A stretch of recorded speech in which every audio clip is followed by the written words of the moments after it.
안녕하세요. 잠시 후 강의가 시작되겠습니다. 오늘 강의가 많은 도움이 되기를 바라겠습니다.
이번 시간에는 장애인 복지 실천 서비스에 대한 이해에서 특별히 장애 유형별 정의와 특성을 함께 공부하는 시간을 갖도록 하겠습니다.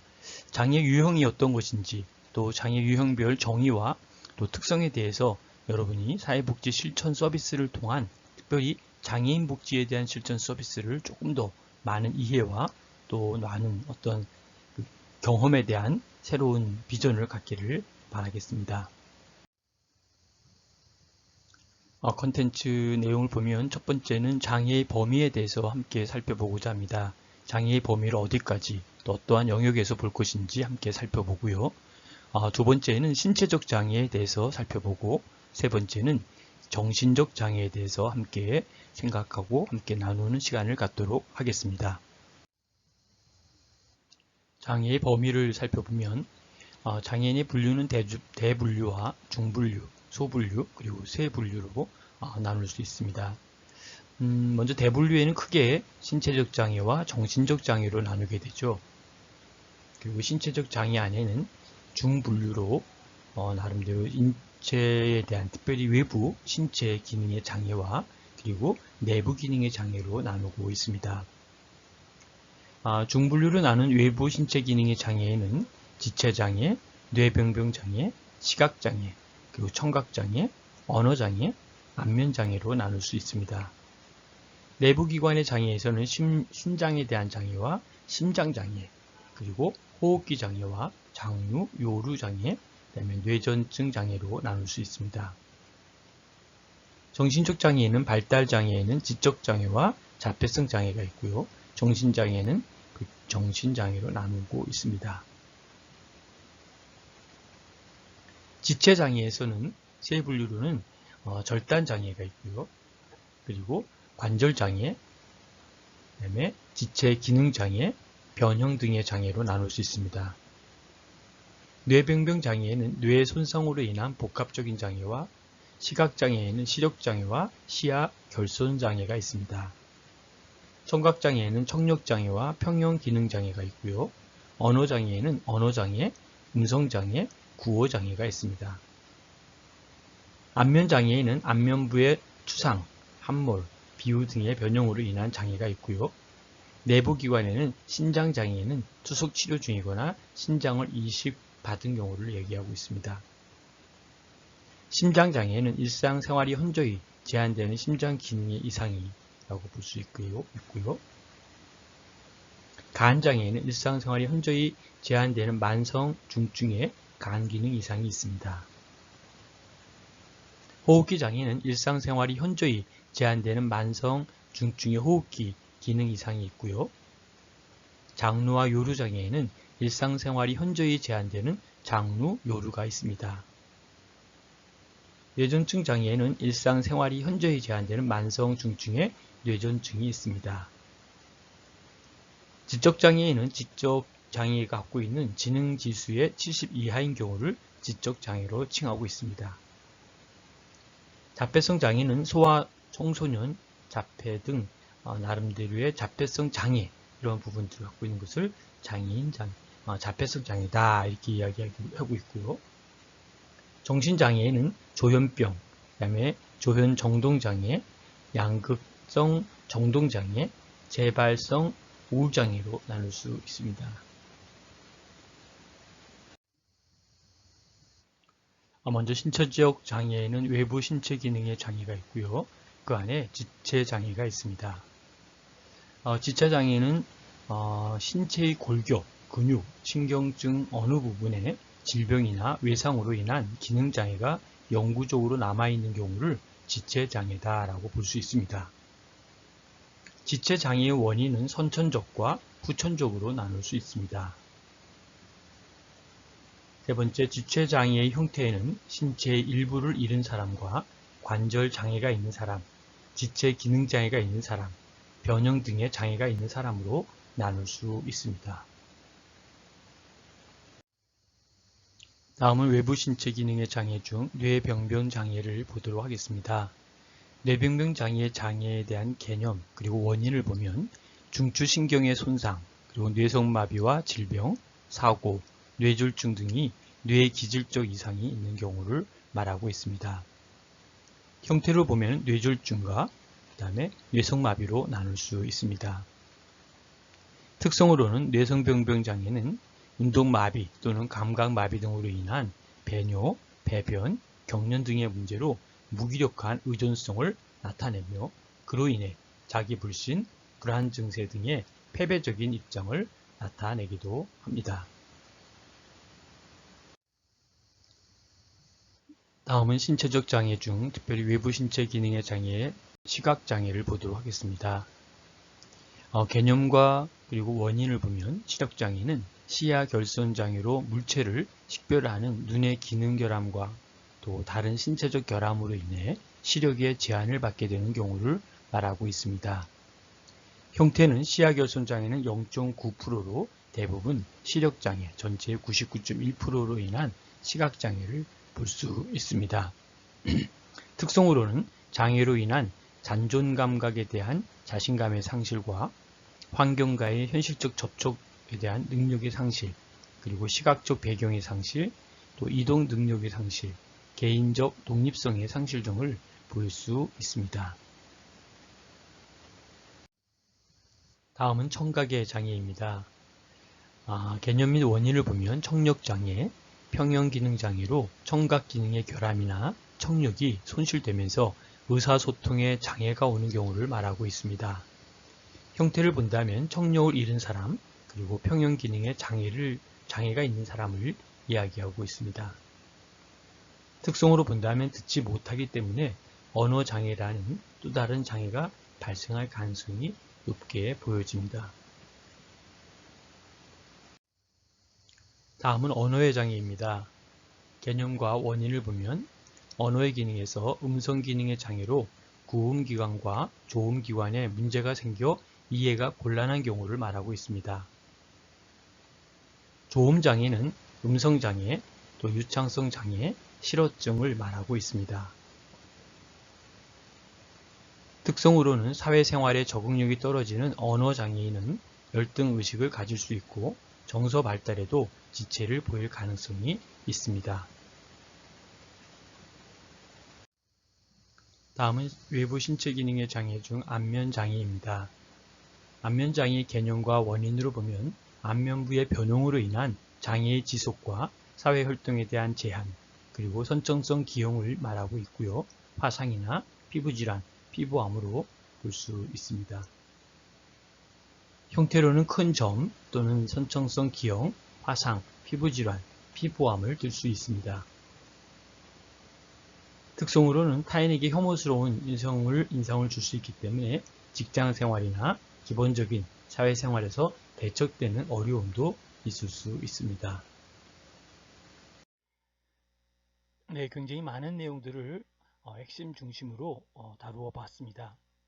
이 장애인에 대해서는 상당히 다양하기 때문에 장애인에서도 또 다른 전공이 있기 때문에 우리가 전공이 무엇입니까? 라고 하면은 장애인 복지입니다. 이렇게만 이야기해도 사실은 조금 더 물어볼 게 많죠. 장애인 중에 어떤 부분이 본인의 전공입니까? 이렇게 이야기할 때 그 이야기하는 것의 핵심이 뭘까요? 바로 그 중에 바로 이와 같은 여러 가지 자폐가 전공이든지 뭐 여러 가지 배웠던 지금 그런 부분들이 바로 이러한 지체장애부터 정신장애까지 발달장애 여러 가지 나눠져 있기 때문에 구체적인 장애의 부분을 알아야 되기 때문에 우린 그것을 스페셜리스트한 영역에서의 장애를 연구하고 있다라고 보는 것이죠.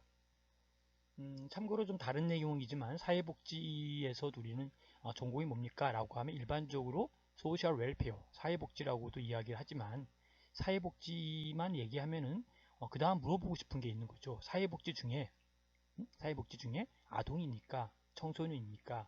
노인입니까? 뭐 장애인입니까? 아니면 다문화입니까? 이렇게 물어보는 것이 맞는 거죠. 그래서 의학을 전공한 사람에게 전공이 뭡니까? 라고 하면 의학 전공했습니다. 이렇게 이야기하지 않고 그분은 의학 안에서 내과든 외과든 치과든 뭐 이비인후과든 산부인과든 어떤 걸 이야기를 하는 것처럼 바로 이렇게 스페셜리스트한 영역이 있어야 된다는 것이죠. 예를 들어서 음악 하시는 분에게 전공이 뭡니까? 저 음악 전공했습니다. 이렇게 이야기할까요? 그 사람들이? 음악 중에서도 뭐 여러 가지 분류가 되어 있다는 것이죠. 무용하는 사람에게도 묻습니다. 무용 전공합니다. 이렇게 얘기했을 때 무용에도 여러 가지의 스페셜리스트한 영역들이 있기 때문에 바로 우리도 그 스페셜리스트한 영역 중에서 우리의 전공이 사회복지입니다 라는 거로만 끝나지 마시고 사회복지 안에 아동 전공입니다, 노인 전공입니다, 뭐 학교 사회복지 전공입니다, 뭐 정신건강 뭐 전공입니다, 뭐 이런 식으로 좀 구체화시키는 스페셜리스트한 영역이 있어야 된다라는 것을 꼭 기억하시기 바랍니다. 끝까지 경청해 주시고 함께 들어주시고 함께 공부해 주셔서 감사드립니다. 수고하셨습니다.